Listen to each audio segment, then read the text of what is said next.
Party ఎమ్మెల్యేలు, ఎమ్మెల్సీలు, నాయకులు, అలాగే మీడియా మిత్రులు కూడా వచ్చి చూసినట్టున్నారు. యాత్ర తొలిగా ముందు వచ్చిన సినిమా, దాని తర్వాత యాత్ర 2 ఈ సినిమా చూసినప్పుడు అంతా కాంటెంపరీ అంటే ఈ మధ్య మన కళ్ళ ముందు జరిగిన చరిత్రే కదా. రాజశేఖర రెడ్డి గారిది అంటే ఆయన 30 ఏళ్ల రాజకీయ అనుభవం,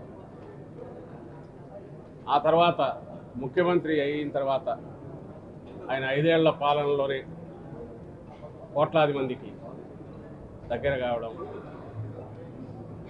అందువల్ల ఆయన నాయకుడిగా ఎట్లా ఎదిగాడు అని తెలుసుకోవడానికి అందులో ఒక తెలియని కథ కానీ జీవితం గురించి కానీ తెలుసుకోవచ్చని అనిపించింది. ఈ సినిమాలో వస్తున్న పార్ట్ అంతా మన కళ్ళ ముందు జరిగింది కదా అని చాలామంది మిత్రులు కూడా అడిగారు. మరి ఏం కొత్త ఏముంటుంది, మనకు తెలిసిన చరిత్రే కదా ఇది. కానీ వచ్చిన తర్వాత దాదాపు అందరూ భావోద్వేగానికి గురయ్యారు. ఎందువల్ల అంటే రేపటి నుంచి థియేటర్లలో చూసేవాళ్ళు కూడా లక్షలాది మంది ప్రేక్షకులు కానీ అందరూ అవుతారు. ఎందుకు అవుతారంటే మనకు తెలియని ఫిక్షన్, ఒక కథ చూడడం వేరు, తెలిసిన మనుషులు, కోట్లాది మందికి తెలిసిన మనుషుల గురించి జ్ఞాపకాలు గుర్తుకు రావడం. మనకు కోట్లాది మందికి తెలిసిన వ్యక్తులు ఎందుకు అంటున్నానంటే రాజశేఖర రెడ్డి గారి గురించి కానీ, ఆ తర్వాత జగన్మోహన్ రెడ్డి గారు ఈరోజు దాదాపు రాష్ట్రంలో వాళ్ళందరూ కూడా ఏదో ఒక సమయంలో కలిసి ఉండడమో లేదా వాళ్ళ నుంచి మేలు పొందినామని అనుకోవడము, మాకు స్వయంగా తెలుసు అని చెప్పుకోవడము. రాజశేఖర రెడ్డి గారి నుంచి ఎక్కువ వినిపించేది, ఇప్పుడు జగన్మోహన్ రెడ్డి గారి గురించి కూడా వినిపిస్తుంది. కాబట్టి ఆ జ్ఞాపకాలన్నీ వస్తాయి, అవన్నీ గుర్తుకు వస్తాయి. అవి వచ్చినప్పుడు కలిగే భావోద్వేగం ఈరోజు థియేటర్లో అంతా కనిపించింది. ఇక్కడ వచ్చిన వాళ్ళకు రేపు రాష్ట్రం అంతా కూడా అది కనిపిస్తుంది. మనసున్న మనుషులు మన కళ్ళ ముందే దేవుళ్ళలాగా మారిపోవడము, లేదా శాశ్వతంగా గుర్తుండేంతగా చరిత్రలో నిలిచిపోయే రకంగా అందరి అభిమానాన్ని చూరగొనడము మన మధ్య ఉన్న వ్యక్తులు చేసినప్పుడు ఆదర్శప్రాయులు అవుతారు.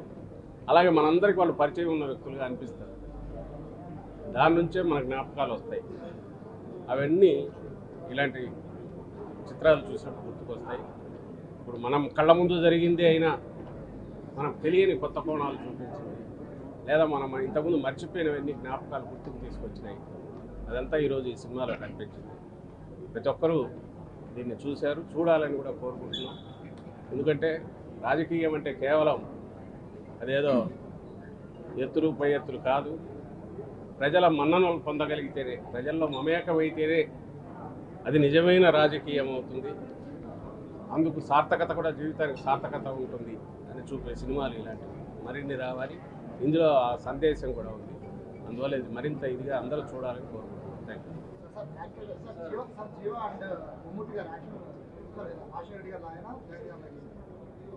అవన్నీ చూసి మీరు చెప్పాలి, మీరు కూడా చూశారు కదా. పార్ట్ 2 సినిమా ఈరోజు రివ్యూ చూసాం. ఇది ప్రతి వ్యక్తి కూడా, ఈ సినిమా వీక్షించినటువంటి ప్రతి వ్యక్తి కంట కన్నీరు వచ్చింది. కారణం, మంచి చేసిన వ్యక్తి మన మధ్యలో లేకపోతే, మంచి కోసం ప్రయత్నం చేసిన వ్యక్తి జగన్మోహన్ రెడ్డి పడ్డ కష్టాలని కళ్ళకు కట్టినట్టు చూపించి, ఆయన తీసుకున్న ప్రతి నిర్ణయం వెనక వారి తండ్రి రాజశేఖర రెడ్డి గారి ఆశయం, ఆ ఆశయాని కోసమే తన రాజకీయాల్లోకి వచ్చి ప్రజలకిచ్చిన మాట ఖచ్చితంగా పోషించుకోవడమే రాజకీయమని, రాజకీయాలకి ఒక కొత్త భాష్యాన్ని చెప్పినటువంటి విధంగా ఈ సినిమా పూర్తిగా ఆశాంతం ప్రారంభం నుంచి ముగింపు వరకు కూడా జరిగింది. రాజశేఖర రెడ్డి గారు మరణించిన తర్వాత ఈ రాష్ట్రం ఏ విధంగా చిన్న భిన్నమైంది, ఆ చిన్నాభిన్నం కావడానికి కుట్రలు ఎలా జరిగాయి, కుతంత్రాలు ఎలా జరిగాయి, కుటిలత్వాలు ఎలా జరిగాయి, ప్రజలకు మంచి చేస్తానంటే దాన్ని నిరోధించడానికి పలు పార్టీలు ఎలా కలిశాయి, ఆ కలయిక కేవలం మంచి చేస్తారన్న జగన్ గారిని నిరోధించడానికి ఏ విధంగా ప్రయత్నించారు, చంద్రబాబు నాయుడు గారి పాత్ర కానీ, అటు కేంద్రంలో ఉన్నటువంటి కాంగ్రెస్ పార్టీ పాత్ర కానీ, ఇవన్నీ కూడా చూసిన తర్వాత, వీక్షించిన తర్వాత, అందుకే జగన్మోహన్ రెడ్డి గారు ఒక నిజం మాదిరిగా మారిపోయి, నిజం తప్ప అబద్ధం తన నోట రాదు అనేటువంటి ఒక విశ్వాసాన్ని, నమ్మకాన్ని ఎలా ప్రజల దగ్గర పొందారు అనే విషయాన్ని తెలుస్తుంది. నాకు తెలిసినంతవరకు చిత్రాలు చూస్తారు, సినిమాలు చూసినప్పుడు భావోద్వేగానికి గురి కావడానికి ఆ సినిమాలో ఆ పాత్ర పోషించేటువంటి వ్యక్తి పట్ల, లేదా ఆ పాత్ర పోషిస్తున్నటువంటి తీరు ప్రతి మనిషిని కలిచివేస్తుంది. అటువంటి అనేక సన్నివేశాలు ఈ సినిమాలో చాలా గొప్పగా చిత్రీకరించారు. రాజశేఖర రెడ్డి గారి మరణం కానీ, జగన్మోహన్ రెడ్డి గారు పార్టీ పెట్టేటప్పుడు పడినటువంటి కష్టాలు కానీ, పార్టీ పెట్టిన తర్వాత ఆయన పట్ల ప్రజలు చూపించినటువంటి ఆప్యాయత, ప్రేమ కానీ, అన్నిటికంటే నమ్మకం కానీ, ఆ నమ్మకాన్ని నిలుపుకోవడానికి ఆయన చేసినటువంటి ప్రయత్నాలు కానీ, ఆయన చేసిన సుదీర్ఘ పాదయాత్ర కానీ, ఇవన్నీ కూడా కళ్ళకు కట్టినట్టు చిత్ర దర్శకుడు, చిత్రంలో పాత్రలు కూడా అంత చక్కగా నిలిచాయనేటువంటిది స్పష్టం. ఖచ్చితంగా అందరూ చూడాల్సిన చిత్రం. తెలిసిన కథ, మరొకసారి తెలుసుకోవలసిన కథ, ఎదుటివారికి ఆదర్శంగా నిలిచే కథ యాత్ర 2 కాబోతుందని. ఇది పూర్తి సక్సెస్. ఎందుచేతంటే ప్రతి మహిళ, చదువుకున్న బిడ్డ, ఏదైతే ఫీజు రియంబర్స్మెంట్ లాంటి పథకాలు పొందినటువంటి ప్రతి వ్యక్తి ఈ చిత్రాన్ని చూసి తీరాలి. ఎందుచేతంటే యువత రాజకీయాల్లోకి వచ్చేటప్పుడు నమ్మకం ఏ విధంగా కలిగించిన నాయకుడు జగన్మోహన్ రెడ్డి గారు అయ్యారో తెలుసుకోవాలని అంటే ఖచ్చితంగా ఈ చిత్రాన్ని అందరూ చూడాలనేటువంటిది నా యొక్క అభిప్రాయం. ఈరోజు యాత్ర 2 ప్రీమియర్ షో చూసాం. 30 సంవత్సరాల నుంచి రాజకీయాల్లో ఉన్నా కూడా చాలా అంటే ఆ సినిమాలో ఇమ్మెర్స్ అయ్యి రాజకీయ కుట్రలు ఎలా జరిగినాయి, సమకాలీన రాజకీయాల్లో దుర్మార్గమైన రాజకీయాలు చేసే వ్యక్తులు వాళ్ళ సినిమాలో చూపించడమే కాదు, మనం ప్రతినిత్యం చూస్తూనే ఉన్నాం. ఒక సత్యానికి ఒక దుర్మార్గానికి ఎంత తేడా ఉందన్నది చాలా కళ్ళకు కట్టినట్టుగా సినిమాలో చూపించడం జరిగింది. ఎందుకంటే ఒక నాయకుడు ప్రజానాయకుడిగా ఎదగటానికి ఎన్ని ఆటుపోట్లు ఎదుర్కొన్నాడో జగన్మోహన్ రెడ్డి గారు, మరి ఆయన ప్రజా జీవితంలోకి వచ్చిన తర్వాత ఎన్ని కుట్రలను ఎదుర్కోవాల్సి వచ్చిందో, ఎన్ని కుతంత్రాలను ఎదుర్కోవాల్సి వచ్చిందో, ఎన్ని రాజకీయ పార్టీలు కలిసి ఆయన మీద మరి ఏ రకమైన ఒత్తిడి తీసుకొచ్చినా ఎంత నిబ్బరంగా ఉన్నాడు అన్నది మనం కల్లారా జగన్మోహన్ రెడ్డి గారిని చూస్తున్నాం. సినిమాలో మరింత మరి మనకి మనసుకు హద్దుకునేలాగా చూపించడం జరిగింది. మరి వాళ్ళ ఒక సినిమా చూసినట్టుగా లేదు, ఒక యథార్థమైన జరిగిన సంఘటనల్ని మళ్ళీ ఒకసారి మనం మన్నం చేస్తున్నట్టుగా అనిపించింది నాకు. ఎందుకంటే ఆయన పట్ల అప్పుడు కాంగ్రెస్ పార్టీ అధినాయకత్వం మరి ఎంత కరుడు కట్టిన మరి దుర్మార్గమైన చర్యలు తీసుకుని ఆయన్ని జైల్లో పెట్టారో, దానికి ప్రతిపక్ష నాయకుడిగా ఉన్న చంద్రబాబు నాయుడు ఏ రకంగా కుట్ర పన్ని చేతులు కలిపాడో, అంటే ఒక యువకుడిని ఎదుర్కోవటానికి అంత కుట్ర పన్నిన ప్రజల హృదయాల నుంచి వచ్చిన నాయకుడిగా ఆయన ఎదిగిన తీరు, ఆయన నాయకుడిగా ఎదిగి మళ్ళీ యాత్ర 2 ఆయన పాదయాత్ర చేసి ప్రజానాయకుడిగా ఎదిగి ముఖ్యమంత్రి అయిన విధానాన్ని మాత్రం చాలా అద్భుతంగా తీశారు. అందరికీ నమస్కారాలు. యాత్ర 2 చూసినప్పుడు అందరం కూడా చాలా ఫీల్ అయినాం. జగనన్న ఇంత కష్టపడ్డాడు, మనం తెలుగుదేశం మీద తొక్కేసేటప్పుడు జనాల్లో కూడా పోయేది కాదు. ఈ సినిమా చూసినాక ఎవరైనా మిస్ అయింటే వాళ్ళకు కూడా కన్నీళ్ళు వస్తాయి. నిజంగా పైనుండ రామారావు గారు పైనున్న కృష్ణ గారు అప్పుడు ఈనాడని తీశాడు రామారావు గారి మీద. ఈరోజు రామారావు గారు పైనుంచి కూడా నన్ను ఎలా మోసం చేశాడో, ప్రజలు ఎలా మోసం చేశాడో ఈరోజు ఈ సినిమా చూసినంత ఆయన ఆనందపడి ఉంటారు రామారావు గారు పైనుంచి. ఖచ్చితంగా ఈ సినిమాలో సన్నివేశాలన్నీ కూడా మనిషిని మనం హార్ట్ తాకినట్టుగా, నిజంగా హీరో అంటే 4 డ్యాన్సులు 4 ఫైట్లు చేసి హీరో అయిపోతాడు. కానీ రాజకీయ నాయకుడికి ఎన్ని లక్షల జనాలు రావాలంటే ఎంత కష్టపడాలి. జైల్లో ఆయన కొనుక్కున్న సన్నివేశం చూస్తే కన్నీళ్ళు వచ్చినాయి. నిజంగా ఎంత సుఖంగా ఉండే జగన్మోహన్ రెడ్డి అంత కష్టాలు పడ్డారు. అయినా ఈ దేశాన్ని ఉన్న రాజకీయం సోనియా గాంధీ ఎదిరించి నిలబడి ఆయన ఏదైతే తండ్రి మాట ఇచ్చినాడో ఆ మాటని తప్పుకుంటూ ఈరోజు అన్ని పథకాలు కూడా చేస్తూ ఉన్నాడు.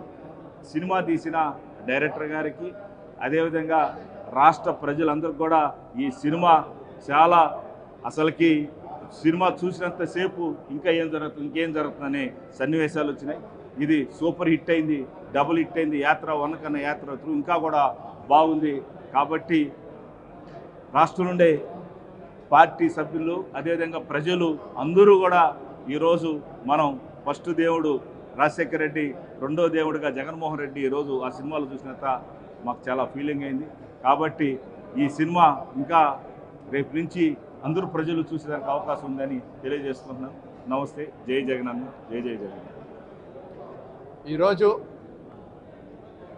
యాత్ర 2 పిక్చర్ చూస్తుంటే రాజశేఖర రెడ్డి గారి మరణం తర్వాత జగనన్న పైన జరిగిన కుట్రలు, అన్ని పార్టీలు కలిసిపోయి కూడా ఆయనని ఎట్లా తొక్కేయాలని చెప్పి, రాజకీయంగా లేకుండా చేయాలని చెప్పి చేసినాయో చాలా ఇమోషనల్గా చూపించడం జరిగింది. ప్రతి ఒక్క సీన్ కూడా నిజం, దాంట్లో ఎక్కడ కూడా తప్పు కానీ లేదంటే ఏదో ఎలివేట్ చేయడానికి కానీ లేకుండా వాస్తవాలకి దగ్గరగా చూపించినందుకు మాహి గారికి, వాళ్ళ టీంని నేను అభినందనలు తెలుపుకుంటున్నా. ఎందుకంటే 2011 నుంచి నా ప్రయాణం కూడా జగన్మోహన్ రెడ్డి గారితోనే ఉంది. కాబట్టి ఆయన ప్రతి అడుగులో కూడా మేము కష్టం చూసినాం. ఆయన 14లో గెలవనప్పుడు కూడా 18 సీట్లు పోటీ చేసినప్పుడు కూడా, ఆయనకు జైలుకి పంపించినప్పుడు కూడా, జైలు నుంచి ఆయన రిటర్ను లోటస్ పాండ్కు వెళ్తున్నప్పుడు కూడా, అంటే ప్రతిదీ కూడా ఒక హీరోస్ వెల్కమ్ ఏదైతే ఉండిందో ఆయనకు, ఎప్పుడు కూడా నిత్యం కూడా లక్షలాది కోట్లాది మంది ఏదైతే ఆయన కోసం వచ్చారో ఆ 9 సంవత్సరాల్లో ఆయనకు రాజశేఖర రెడ్డి బిడ్డగా ఏ రకంగా అయితే ఆదరించారో ఆయన అదే విధంగా కూడా మాట పైన నిలబడి ఎన్ని ఇబ్బందులు ఉన్నా, ఎన్ని కష్టాలు వచ్చినా, ఎన్ని సమస్యలు వచ్చినా, ఎంతమంది శత్రువులు ఏకమైపోయినా ఆయన మాత్రం నమ్ముకున్న సిద్ధాంతానికి, రాజశేఖర రెడ్డి గారి ఆశయాలను ఎలా ముందుకు వెళ్ళారని చెప్పి చాలా చక్కగా ఈ పిక్చర్లో చూపించడం జరిగింది. కాబట్టి నేను ఆంధ్రప్రదేశ్ రాష్ట్ర ప్రజలకు, అలాగే యావత్తు ప్రపంచంలో ఉండే తెలుగు ప్రజలకు కోరుకుంటున్నా, it's a must watch picture. ఎందుకంటే ఒక నాయకుడు ఎలా ఉండాలి, అతను ఎలా నడవాలి, ఎలా నడిపించాలి, ఎలా ఓడిపోయినప్పుడు ఉండాలి, ఎలా గెలుచిన తర్వాత ఉండాలని చెప్పి చూపించిన పిక్చర్. కాబట్టి ప్రతి ఒక్కరు కూడా చూడాలని చెప్పి మనస్ఫూర్తిగా కోరుకుంటున్నాను. అందరికీ నమస్కారం.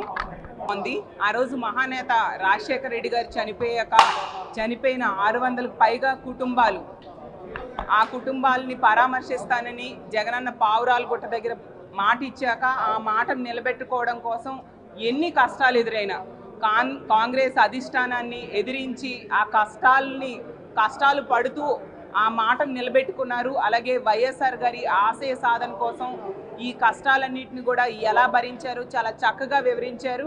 అలాగే 2014 ఎన్నికల టైంలో అబద్ధపు హామీలు ఇచ్చి చంద్రబాబు నాయుడు గారు గద్దెనెక్కితే ఒక అబద్ధపు హామీ అనేది రైతు రుణమాఫీ లాంటిది నేను ఇవ్వను, నేను ఏది చేస్తాను అదే చెప్తాను, అదే హామీగా ఇస్తాను అంటూ జగనన్న ఏ విధంగా నిలబెట్టారో చాలా చక్కగా చూపించడం జరిగింది. అలాగే ప్రజల కోసం ఆ రోజు జగనన్నని జైల్లో పెట్టిన 16 నెలలు జైల్లో పెట్టినా కూడా వెనకడుగు వేయకుండా ప్రజల పక్షాన ఏ విధంగా నిలబడ్డారో కూడా చూపించారు. అంతేకాకుండా ప్రతిపక్ష నాయకుడిగా జగనన్న ఉండేటప్పుడు 23 మంది ఎమ్మెల్యేలని చంద్రబాబు నాయుడు గారు కొనేయడం, అలాగే మా అసెంబ్లీలో జగనన్నకి ఎన్నో కష్టాలు గురి చేస్తే ప్రజల్లోనే నేను తేల్చుకుంటాను అని చెప్పి ప్రజా సమస్యల కోసం పోరాటం చేస్తాను ప్రజల్లోనే తిరిగి అని పాదయాత్ర చేయడం, పాదయాత్ర టైంలో ఎండనక వాననక చలనక అలాగే తేనెటీగలు కుట్టేసినా కూడా ఎన్ని కష్టాలు ఎదురైనా పాదయాత్ర ముందుకే నడిచి ప్రజల కష్టాలని తెలుసుకోవడం, ఇవన్నీ కూడా చాలా చక్కగా చూపించడమే కాకుండా తనని నమ్మిన వాళ్ళకి ఏ విధంగా ఉన్నత స్థానంలో కూర్చోబెడతారు అనేది కూడా ఈ మూవీలో చాలా చక్కగా చూపించారు. ఓవరాల్గా తీసుకుంటే జగనన్న తాలూకా ప్రస్థానాన్ని హార్ట్ టచింగ్గా చాలా చక్కగా వివరించడం జరిగింది. నిజంగా సినిమా అద్భుతంగా ఉంది. ఇలాంటి మాట తప్పని మడమ తెప్పని నాయకుడి వెనక పనిచేస్తూ ఉన్నందుకు నిజంగా చాలా గర్వంగా ఉంది. ఎందుకంటే 2010 నుంచి కూడా జగనన్న వెనక నడుస్తూ ఉన్నాము. ఇంత గొప్ప నాయకుడి వెనక పనిచేస్తున్నామని మేము గర్వంగా ఫీల్ అయ్యేట్టుగా ఈ మూవీ ఉందని తెలియజేసుకుంటూ నెక్స్ట్ పార్ట్లో ఖచ్చితంగా ఆ రోజు తీసుకుంటే 2019లో జగనన్న ఏమి చేస్తానో చెప్పి 151 సీట్లు తెచ్చుకున్నారు. ఈ 5 ఏళ్లలో అన్ని హామీలు 99% హామీలు అమలు చేసి ఒక గొప్ప ముఖ్యమంత్రిగా నిలిచి ఏమి చేశానో చెప్పి ఖచ్చితంగా 175కి 175 సీట్లు తెచ్చుకుంటారు. దానే యాత్రాత్రిగా రావాలి అని మనస్ఫూర్తిగా కోరుకుంటూ సెలవు తీసుకుంటున్నాను. జై హింద్.